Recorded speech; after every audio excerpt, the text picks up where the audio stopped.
అనగనగా ఒక ఊళ్ళో ఐదుగురు స్నేహితులున్నారు. ఆ ఐదుగురు స్నేహితులు అడవిలోకి వెళ్తారనమాట. అడవిలోకి ఉండి అలా తిరుగుతూ, తిరుగుతూ సాయంత్రం వరకు గడుపుతారు. సాయంత్రం వచ్చేద్దాం అనుకున్న టైంలో ఒక బండరాయి మీద ఒక అవ్వ కూర్చుని ఉంటుందనమాట. "అయ్యో! అవ్వ ఇక్కడ కూర్చున్నావు. నువ్వు ఒక్కదానివే ఉన్నావేంటి?" అని అడిగితే, "నా పిల్లలు నన్ను ఇక్కడ వదిలేశారు. వాళ్ళు నన్ను అసలు పట్టించుకోవట్లేదు. అందుకే ఇక్కడున్నాను" అని చెప్పిందనమాట. "అయ్యో! అవునా అవ్వ" అని అక్కడున్న చెట్టుకున్న కొన్ని పళ్ళు కోసిచ్చి ఆవిడకిస్తారనమాట. ఇస్తే, "మీరు నాకు ఇలా నా ఆకలి తీర్చారు కదా! నేను మీ అందరికీ ఒక సహాయం చేస్తాను. ఇక్కడ మీ చేతికి ఏవైతే దొరుకుతాయో అవి మీరు తీసుకుని మీ ఇంటికెళ్ళండి.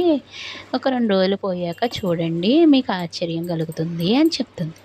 అంటే అలాగా అని చెప్పి ఒక్కొక్కళ్ళు అక్కడ చేతికి అందినవి తీసుకుంటారు, చూస్తూ ఉంటారనమాట.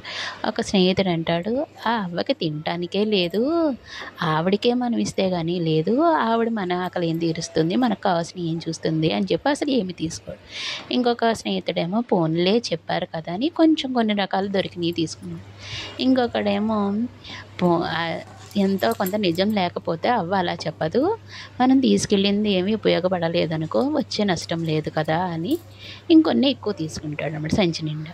ఇంకొకడేమో మొత్తం సంచి నిండుగా తీసుకుని అందుకు అవ్వ చెప్పిన దాన్ని నమ్మి అది ఉపయోగపడుతుంది అనుకుని బరువైనా సరే నిండా బరువుగా ఉన్న మొయ్యలేనంత బరువుగా ఉన్న తీసుకుని వెళ్తాడనమాట. అలా వెళ్ళాక అడవి నుంచి ఇంటికెళ్తారు. తర్వాత చూస్తే 2 రోజుల తర్వాత ఆ సంచిలో ఉన్నదంతా బంగారం అయిపోతుందనమాట. వీళ్ళందరినీ చూసి మొదటి వాడు ఎవడైతే ఉన్నాడో వాడు బాధపడతాడు. "అయ్యో! నేను కూడా తెచ్చుకోవాల్సింది" అని. మిగతా వాళ్ళందరికీ ఒకళ్ళకన్నా ఒకళ్ళకి ఎక్కువ బంగారం వచ్చింది కదా! లాస్ట్ వాడు ఏమనుకున్నాడు, అడవి నుంచి అంత దూరం మోసుకొని వెళ్ళినా ఏదో ఒక ఫలితం ఉంటుందిలే అని కష్టపడి అంత దూరం మోసుకొని వచ్చాడు ఆ సంచి నిండా ఉన్నదాన్ని. అలా తెచ్చినందుకు ఉపయోగపడింది కదా! అలాగే విజ్ఞానం కూడా అంతే.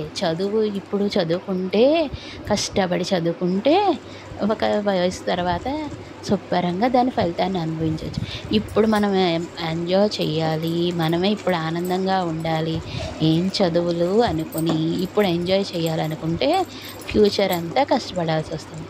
అందుకే ఎవరేం చెప్పినా అన్నీ జాగ్రత్తగా పాటించాలి. ఎప్పుడు కష్టాన్ని నమ్ముకుంటే విజయం అదే వస్తుందన్నమాట.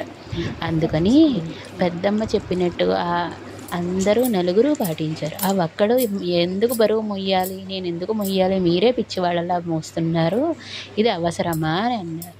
అందుకనే ఎవరు జ్ఞానాన్ని వదలకూడదు. సరస్వతీదేవి ఎందుకని అక్కడ ఉన్నదని చెప్పింది? ఎవరు పట్టించుకోవట్లేదు, శ్రద్ధగా ఉండట్లేదనే కదా! అందుకని సరస్వతీదేవిని ఇష్టంగా కష్టపడి చదివితే దాని ఫలితం భవిష్యత్ అంతా ఆనందంగా ఆరోగ్యంగా ఉండటానికి ఉపయోగపడుతుందన్నమాట.